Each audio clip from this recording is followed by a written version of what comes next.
Здравствуйте, меня зовут Мария, фамилия Перн. Я актриса кино, в театре, увы, пока не служу. Я закончила школу драмы Германа Седакова.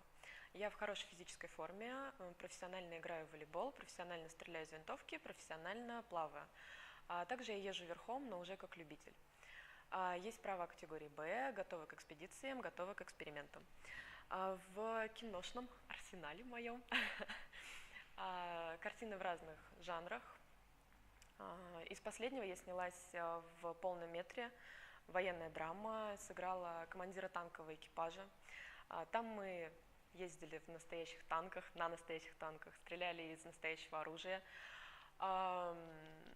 Единственное, там, наверное, мне не хватило боевых сцен тактильных, поэтому благодаря этому я занялась тайбо. Надеюсь, что это мне пригодится в дальнейших картинах. Спасибо за внимание.